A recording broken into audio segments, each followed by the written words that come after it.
Queria primeiro que você nos desse assim um panorama, o que significa, né, a existência do metrô, né? E depois nós vamos falar dos impactos. Vamos contar um pouquinho dessa história. A gente tem que entender de transporte e mobilidade urbana. E o metrô, em todos os lugares, ele é o principal modal de transporte. Ele não é o auxiliar do ônibus, é o contrário. É o ônibus, o rodoviário é que tem que nos auxiliar e que tem que levar o trabalhador até o metrô. Então, assim, ele tem que se tornar... E para a cidade, além de questão de não poluente, a questão de economia, não provocar grandes acidentes, engarrafamento e tudo mais. Então, assim, investir no metrô como principal transporte em Minas Gerais é a grande saída, porque a gente está vendo que é o seguinte, a gente precisa ter mais tempo e mais qualidade. E não ficar engarrafado em trânsito, e não ficar preso no carro. Então, assim, o metrô ele traz tudo isso. A partir do momento que você faz esse investimento no transporte, no metro ferroviário no país, você consegue alavancar tudo. Então, tudo traz investimento, traz uma nova qualidade de vida, tanto para o trabalhador como para os empregados da CBTU. Então, a intenção nossa, quando a gente defende que todos os transportes se encontrem, mas que o metrô, seja o nosso principal modal de transporte aqui em Minas Gerais. E também com uma tarifa social, né? Para que todo mundo possa ter acesso ao metrô, aos transportes. Porque não adianta ter uma tarifa cara e o trabalhador não conseguir pagar. E a gente tem uma lógica, a gente tem que ocupar a cidade. Você tocou numa questão importante, né? Que é a questão da tarifa. A tarifa foi já uma tarifa social. Hoje está muito distante disso, né? Está basicamente o mesmo preço e médio dos ônibus, né? E quando fala de investimento, né? O usuário também está fazendo esse investimento agora, que está pagando bem mais caro do que pagava antes. E é nesse momento que o governo federal quer transferir para a iniciativa privada, né? Parece que quando começa a dar, né, lucro, né? Aí que é a lógica da iniciativa privada, aí passa para a iniciativa privada. Esses valores estão sendo arrecadados, né, também seriam um valor importante para esses investimentos. Você acha isso? Não, tenho certeza disso. Na realidade, a questão do transporte público, né, no caso do metrô, ele não dá lucro. O único lucro que ele dá é o lucro social, que é o lucro de poder transportar as pessoas com uma tarifa acessível, com uma tarifa social e, por que não, a tarifa zero. Inclusive, parece que o governo Lula, a partir do ano que vem, já vai discutir essa questão da tarifa social e a tarifa zero. Você vê o quanto é importante a questão da mobilidade. O lucro das empresas privadas está em receber o investimento. No metrô é de 3 bilhões e 200 bilhões. Se você parar para pensar, é um investimento grande. Então, assim, por que ele não é ser feito pela CBTU? Porque não é a CBTU a fazer as obras, a expandir, a modernizar. Ela que, em Minas Gerais, é a empresa que mais entende a lógica do metrô e como funciona. Mas não, o que o governo quer? E o pior de tudo, né? No final da festa, né? No apagar das luzes.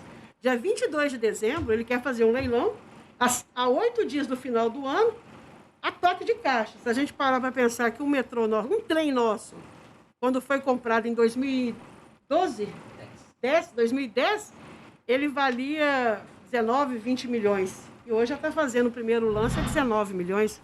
Qual é a lógica? A gente quer entender essa lógica, a gente quer saber essa questão, porque eu concordo com você. O investimento é muito alto. E sem contar o seguinte, o governo do estado aqui de Minas, o Zema, está querendo usar 400 milhões e investir no metrô. Lá não fala isso. Não fala que você pode pegar 400 milhões e investir no metrô, nas obras do metrô. Por isso que o Sindmetro MG, a categoria metro ferroviária, ela é ferrenha nisso.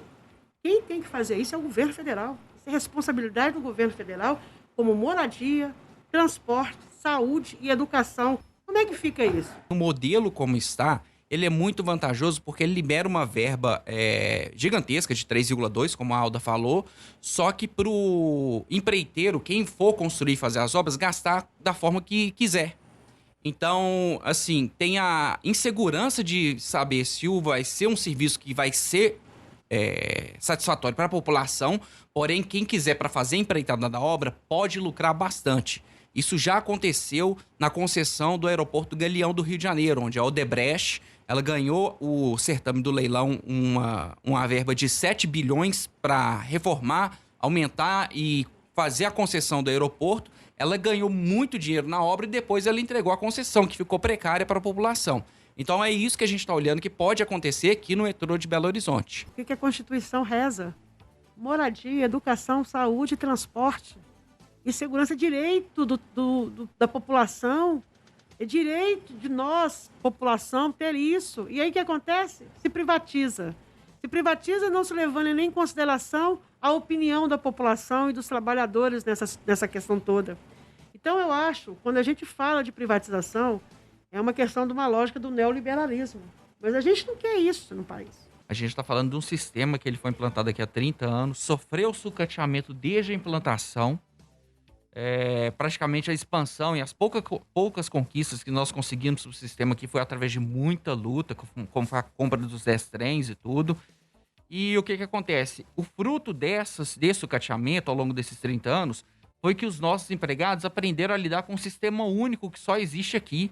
Então o pessoal aprendeu a fazer peça na oficina para um trem que foi sucateado, foi emendando uma coisa com a outra.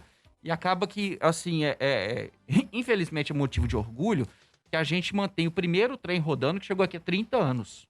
E a iniciativa privada, quando chegar, após fazer essa passagem de conhecimento, vai descartar ele para um mundo aí que não vai ter absorção da mão de obra dele. Então, para onde esse profissional vai? Ele vai trabalhar numa empresa privada, como a Vale? É isso? Onde vira e mexe estão trocando os empregados também? Essa lógica do desemprego dentro da empresa, quando há uma privatização, no início, a gente pediu reuniões com o Marcato, que é o da infraestrutura do Estado, Bruno Oeste, que é da Secretaria de Privatizações do governo do Ministério da Economia. Nenhum dos dois quis nos receber.